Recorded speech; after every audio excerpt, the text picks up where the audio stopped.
Hello everyone, my name is Conray and my English name is Raya. I'm a junior student in the English department at Wenzhou University. After careful research today, I would like to present to you my comparative analysis of George Louis Borges' account of Monk Eastman in A Universal History of Infamy. Are you ready? Okay, now let's begin. This book is known for its blend of fact and fiction, and explores crime and deception. The stories from it often focus on notorious historical figures. So today, we mainly focus on one of the protagonists, Monk Eastman, who founded and led the Eastman Gang in the late 19th and early 20th centuries. It became one of the most powerful street gangs in New York City. But Borges' Monk Eastman seems more lingering and the whole plot is more dramatic. So, what causes readers to feel that his image is too prominent when reading Borges' description of Monk Eastman?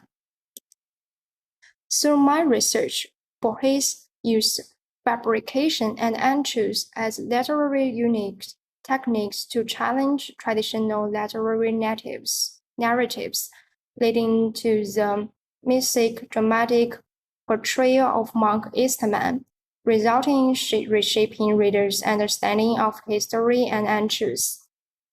First, we can find examples of Borges' use fabrication compared with his original source material, the Guns of New York.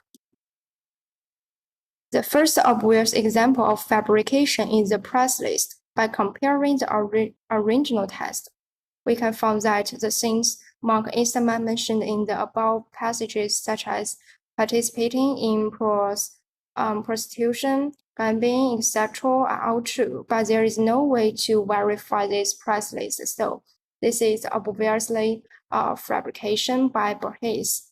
So what's the purpose of him? Firstly, I think Borges uses the press list to criticize the idea that criminal service are commodified and exploited like other professions, which means assigning a specific monetary value to acts of violence. It's really ridiculous. Secondly, the crime price list can further trigger readers to reflect on moral issues. When violence entered into dehumanized community, it undoubtedly shows the distortion of social values at that time. Borges criticized the moral decay of gangsters. This further exhausting the deception of Monk Eastman's image.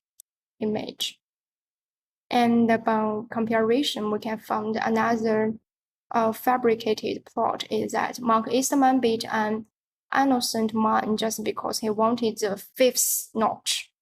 Through this fiction scene, Borges highlights the violent, cruel, and ruthless character of Monk Eastman. He is described as a man who did not hesitate to use force to achieve his goal.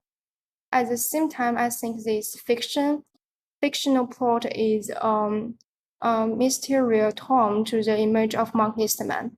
People cannot explore his inner thoughts, and he may hurt others as well just because the simple pursuit of the moment.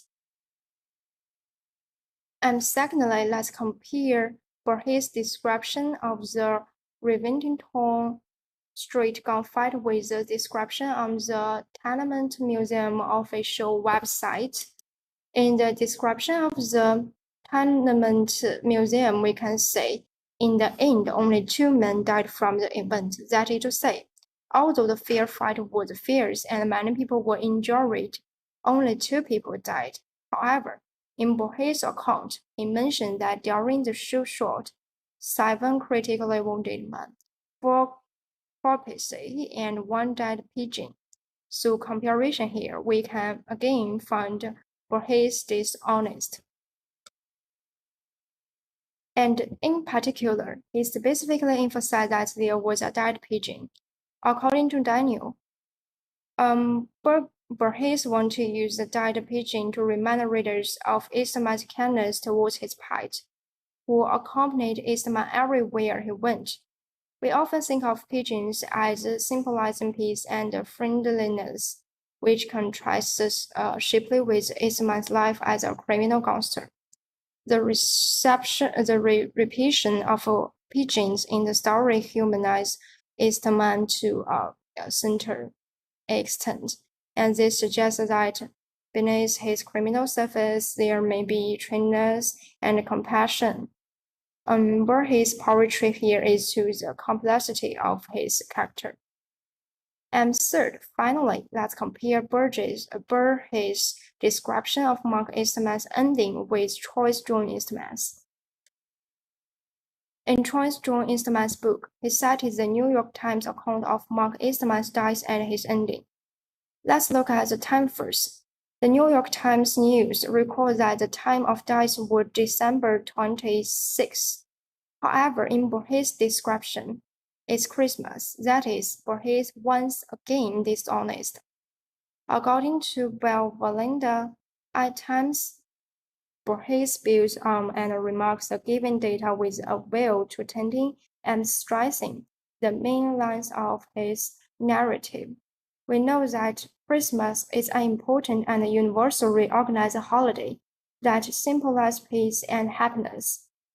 Borges' untruthfulness of Mark Eastman's death on Christmas Day is also a strong symbolic contrast. At the same time, this dishonest also is a sense of mystery to the entire story, making the image of Mark Eastman even more dramatic. In conclusion, by comparing various sources, we can find that there are various accounts and attitudes towards a character. Through the comparison of Mark Eastman by Borges and three other sources, we can find that Borges' description of Mark Eastman used a lot of fabrication and dishonest methods, thereby amplifying his image and becoming more legendary and dramatic.